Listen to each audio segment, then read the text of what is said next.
Baiklah, sebelumnya, Assalamualaikum warahmatullahi wabarakatuh.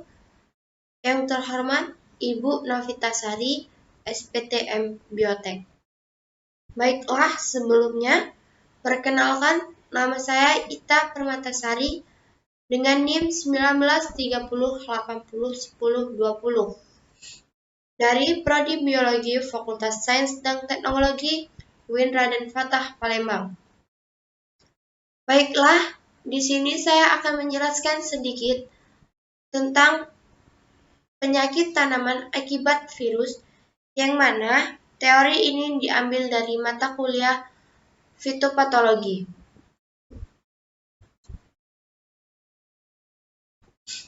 Baiklah, berikut ini jenis penyakit tanaman yang diakibatkan oleh virus. Yang pertama yaitu penyakit tunggro, yang kedua yaitu penyakit mosaik, dan yang ketiga yaitu penyakit TYLCV, yang keempat yaitu penyakit jamur. Nah, di sini saya akan membahas yang pertama yaitu penyakit tunggro.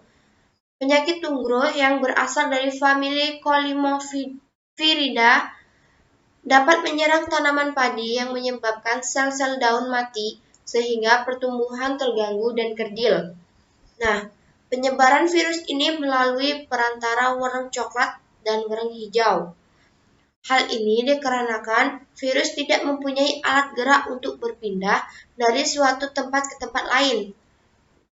Tanaman padi yang terinfeksi virus tunggro menunjukkan gejala perubahan warna pada daun muda, yaitu menjadi kuning sampai keorenan.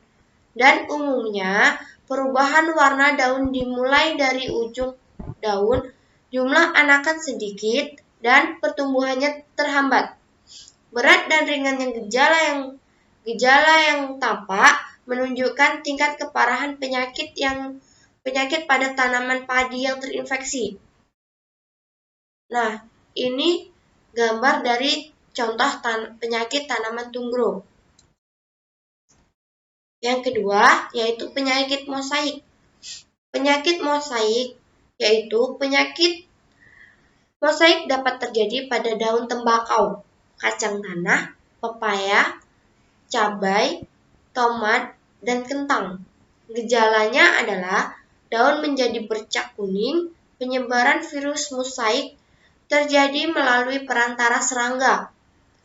Pada tahun 1886, Adolf Meyer pertama kali menunjukkan bahwa penyakit mosaik tembakau dapat menular seperti penyakit bakteri. Keberadaan substansi non-bakteri pertama kali ditunjukkan oleh Dmitri Ivanovsky, biologiwan asal Rusia, pada tahun 1892. Kala itu, daun sehat yang diolesi ekstrak daun tembakau yang menunjukkan gejala mosaik dapat tertular. Demikian meski ekstrak itu disaring dengan seiring keramik yang sangat halus, sehingga bakteri pun tidak dapat menembusnya, lalu dioleskan pada daun sehat. Daun itu pun tetap tertular. Nah, ini gambar dari penyakit mosaik. Nah, yang ketiga yaitu penyakit TYLCV.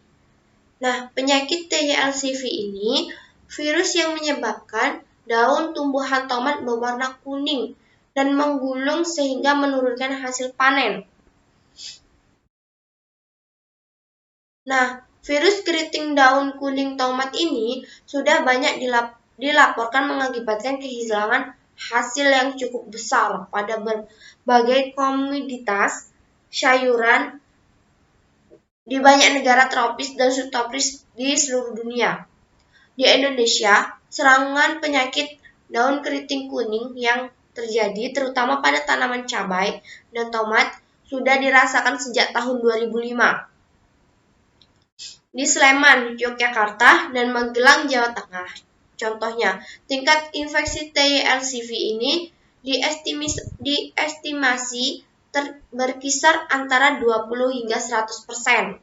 Kerugian yang ditimbulkan oleh penyakit yang bervariasi dan tercatat dapat mencapai lebih dari 85%.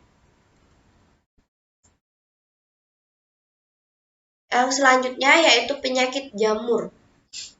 Nah, penyakit jamur juga bisa menjadi sumber penyakit pada tanaman. Karena bisa menyerang hampir seluruh bagian tumbuhan seperti akar, batang, daun, dan buah. Pembusukan pada leher akar tanaman yang baru tumbuh sehingga sedang berkecambah. Akibatnya, leher akan akar mengecil sehingga tidak mampu menolong batang tanaman. Batang menjadi busuk dan kering sehingga keadaan tanaman akan rebah. Selain jamur, tanaman yang terserang bakteri menyebabkan organ tumbuhnya membusuk sehingga seperti bagian daun, batang, akar sambil mengeluarkan lendir dan bau busuk.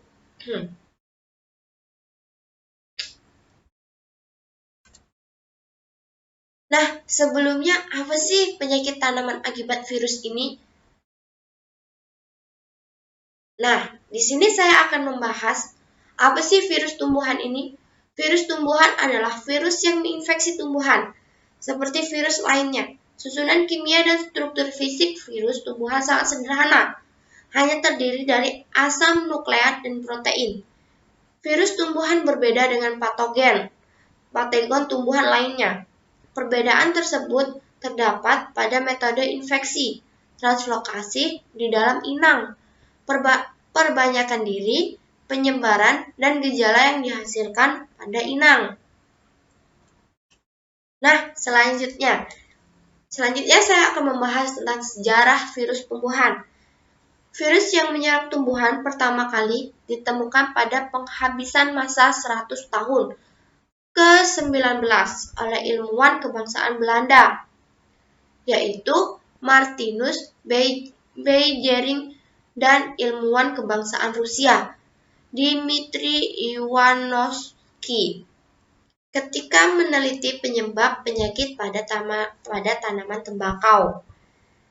Sebab banyak sedikit yang dikenali mengenai penyebab penyakit ini, ilmuwan mencoba mengidentifikasi patogen dengan postulat Koch untuk mengisolasi bakteri dan jamur. Namun, usaha ini gagal.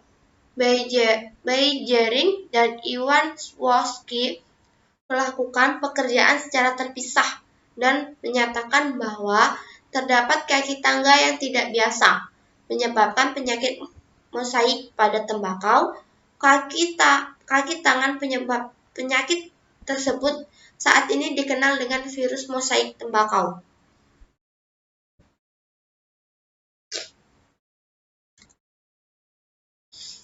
Nah, selanjutnya yaitu saya akan membahas gejala virus tumbuhan. Apabila penyakit tumbuhan diakibatkan oleh virus, partikel virus secara individu hanya dapat terlihat dengan mempergunakan mikroskop elektron. Gejala tumbuhan yang terkena penyakit yang diakibatkan oleh virus selang lain, pola daun, pada daun, klorosis, dan nekrosis bercak cincin. Gejala yang muncul sebagian luhur menyerupai gejala yang diakibatkan oleh mutasi, diferensiasi, atau keracunan hara, sekresi serangga, dan penyebab oleh patogen lain.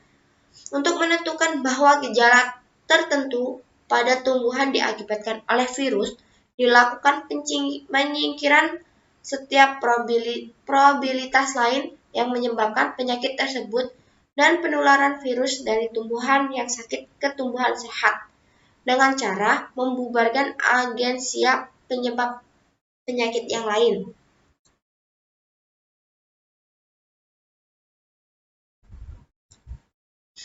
Selanjutnya yaitu pengendalian virus tumbuhan.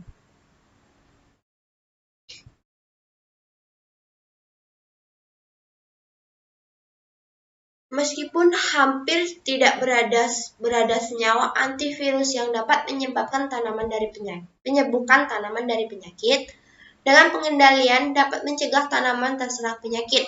Langkah pertama yang wajib dalam pengendalian penyakit oleh virus adalah identifikasi.